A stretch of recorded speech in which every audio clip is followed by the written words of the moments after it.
विद्यार्थी मित्रांनो, सह्याद्री ट्युटोरियल्स मध्ये तुमचं स्वागत आहे. टार्गेट 99 प्लसच आहे. स्टुडंट माझे ठरलेले आहेत. तुम्ही ज्यांना वाटतंय ना तुमचा झिरो स्टडी आहे किंवा कॉन्फिडन्स येत नाहीये, तर तुमच्यासारखे स्टुडंट माझं टार्गेट आहे. मी तुम्हाला सांगतो, तुम्हाला काय करायचंय ते मी तुम्हाला सांगणार आहे आणि तुम्हाला ते करायचंच आहे. पहिली गोष्ट म्हणजे मी इथं काय लिहिलंय बघा. माझ्याकडे एक स्टुडंट आहे, 10वी ला 97% होते. आणि माझ्या मॉक टेस्ट 4 मध्ये त्या स्टुडंटचा स्कोर आहे 37. चेहऱ्यावर तणाव, तणाव भयंकर सर होत नाहीये. बरं जाऊ दे. 98% चा एक स्टुडंट आहे. 60. ही सगळी नवीन मुलं आहेत. आत्ता जॉइन झालीत मला आत्ता. 2 वर्ष हे जेईची तयारी करत होते. बाळांनो हा जेईचा तणावच भयंकर आहे. उगाचच चांगली मुलं ही 99च्या रेंज मधली मुलं आहेत लक्षात घ्या आणि ती विनाकारण तणाव घेत आहेत. या स्टुडंटचा स्कोर पण 54च आहे. ओके. मी तुम्हाला सांगतो आता करायचंय काय? तर मी यांच्याकडून काय जे करून घेणार आहे, अगदी आजपासून जे करून घेणार आहे, ते तुम्हाला सुद्धा करायचं आहे. काय? तर मॉक टेस्ट 4 तो स्कोर आहे. आता मला सांगताना बरं वाटतंय, एका स्टुडंटला अगोदर 30 होते, नंतर 45, नंतर 54 चला वाढत चाललाय. अरे वाढत चाललाय, पण आता काय 2 वर्ष टेस्ट द्यायचेत का आपल्याला? चला 50, 55, 60, 65 होऊ दे. नाही, मला ग्रोथ हवी आहे. मग चुकतंय कुठं? काय होतंय? सगळं एक्सप्लेन करतो. मी तुम्हाला सांगतो फिजिक्स, केमिस्ट्री आणि मॅथ्स. प्रत्येक टेस्टमध्ये फिजिक्सचे 50 प्रश्न होते. असे 4 टेस्ट झाल्या म्हणजे माझ्याकडे 200 प्रश्न फिजिक्सचे आहेत. माझ्याकडे 200 प्रश्न केमिस्ट्रीचे आहेत आणि 200 प्रश्न मॅथ्सचे आहेत. मग यातल्या एका स्टुडंटचं मी एनालिसिस केलं. काय केलं सांगतो लक्षात घ्या. पहिली गोष्ट म्हणजे जेईची तयारी करण्यामुळं या टॉपिककडे भयंकर दुर्लक्ष झालंय. सॉलिड स्टेट मग इमिजिएटली रँकर्स कोर्सवरचा व्हिडिओ बघायला लावला. मग ते चुकलेले प्रॉब्लेम काय करायला लावलं सांगतो. रँकर्स कोर्स व्हिडिओ बघा आणि ओळीनं हे 4 जे क्वेश्चन्स होते पेपर तुम्हाला 10 ते 12 क्वेश्चन तुम्हाला सॉलिड स्टेटचे सापडणार आहेत. इमिजिएटली सॉल्व्ह करायचे. कॉन्फिडन्स वाढला. दुसरी गोष्ट पॉलिमरच्या क्लासिफिकेशन मध्ये चुका होतायत. पॉलिमर सारखा टॉपिक कारण तोही कदाचित जेई किंवा नीटला नाहीये. म्हणजे पहिली गोष्ट काय होतंय, हे जे टॉपर आहेत ना, यांनी कुठंतरी जेई साठी अकॅडमी जॉईनच केली होती आणि त्याच्यामुळे त्या अकॅडमीमध्ये त्यांचे असे काही टॉपिक झालेलेच नाहीयेत ना. जेईला डिलीटेड पोर्शन आहे, नीट साठी डिलीटेड पोर्शन आहे. त्यामुळं आपल्या बोर्डला होते की टॉपिक मुलांनी केलेच नाहीत. मग पहिलं टार्गेट तिथं ठेवा. ओके. दुसरी महत्वाची गोष्ट म्हणजे मी या मुलांना काय सांगतोय, मला हे सगळे प्रश्न पाहिजेत. अजून माझ्याकडे 3 ते 4 दिवस आहेत नेक्स्ट मॉक टेस्टला. ओके. नेक्स्ट मॉक टेस्टला मी 3 ते 4 दिवसाचा गॅप देणार आहे. 5वी मॉक टेस्ट होणार आहे आणि त्यात मला अपेक्षित आहे की हे सगळे टाइप कव्हर करायचे. सिंपल चुका होतात रे. Volume occupied by a particle in FCC unit cell. माझ्या इथं 80% मुलांचा हा प्रश्न चुकला. त्यांच्या डोक्यात एक फिट आहे. एफसीसी विचारलंय 74% न मल्टिप्लाय करा. टोटल व्हॉल्यूमला. टोटल व्हॉल्यूम असं लिहितोय मी. पण आन्सर मॅच होत नाही.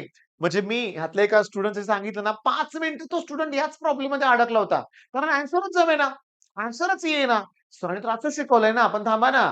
Volume occupied by a particle.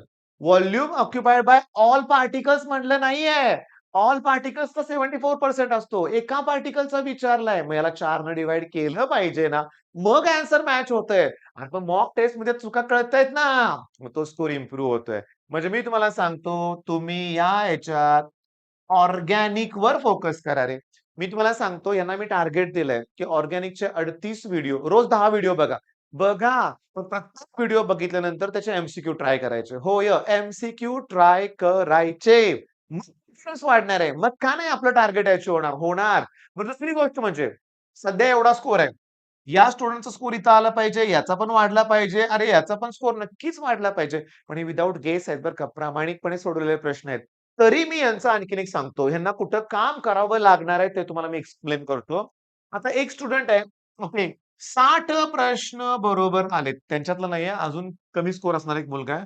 पण 60 चुकले आणि 30 अटेम्प्ट केले नाहीत. अरे! अॅक्युरसी बघा ना, अॅक्युरसी. काय आहे अॅक्युरसी? तर अॅक्युरसी आहे 50%. अॅक्युरसी फक्त 50% आहे. फक्त 50% मी तुम्हाला सांगतो.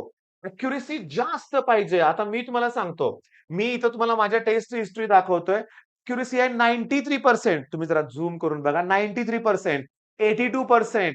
मी तुम्हाला सांगतो 80%, 90%. तुम्हाला सांगतो 82%, 80%. ॲक्चुअली बघा लक्षात घ्या 87, 95% अॅक्युरसी आहे. 95%. आता विचार करा, इथं 120 क्वेशन सॉल्व्ह केलेत.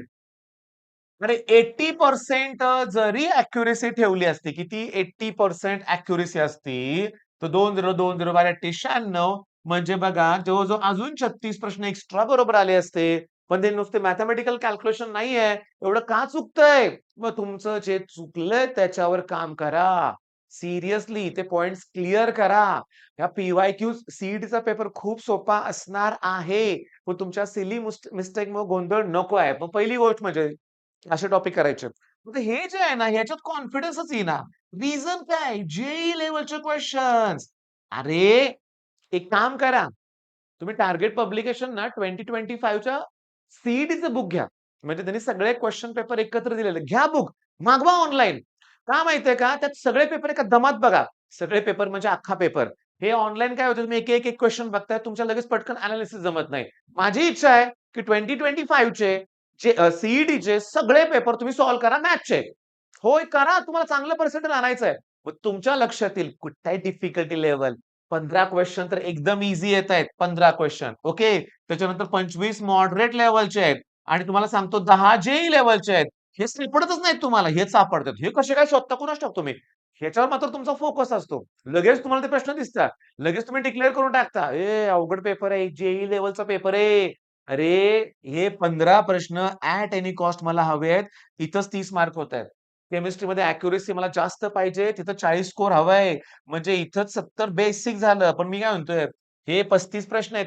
असेच सोडून द्यायचे का? असेच सोडून द्यायचे का बाळांनो? माझं काही चुकलं नाही ना बाळांनो?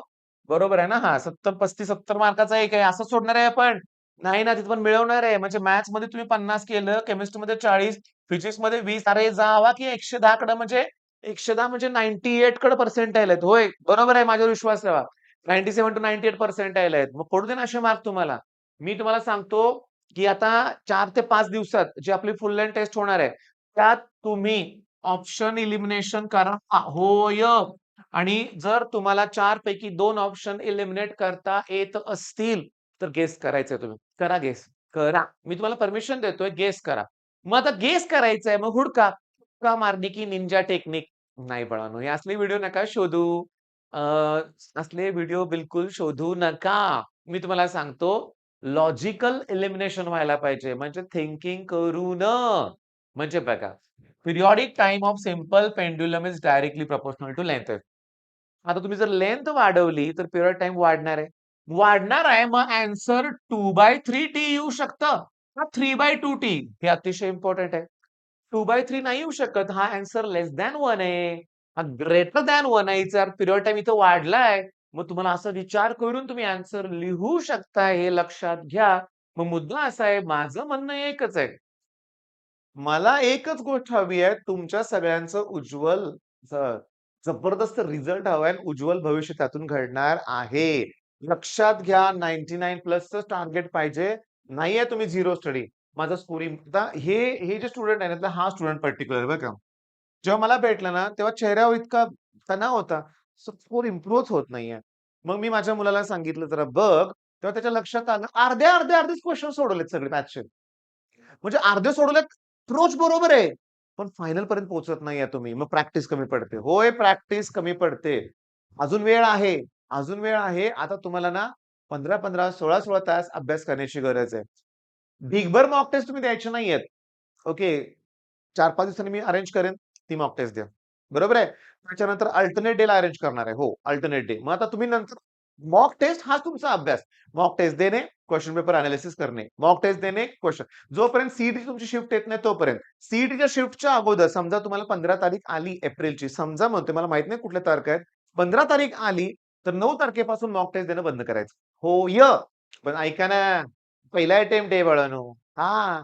इथंच तुम्ही मन लावून जीव धरून अभ्यास करते. मग सेकंड अटेम्प्टमध्ये तर जादू होणार आहे. आता ज्यांनी पहिल्या अटेम्प्टला वाऱ्यावर सोडले, ओके. अ, नाही उपयोग होणार. आपण करतोय मग आपला स्कोर चांगला होणार आहे. तुम्ही फक्त घाबरू नका. हा स्कोर इम्प्रूव्ह करण्याचा नेहमी प्रयत्न करा. All the best.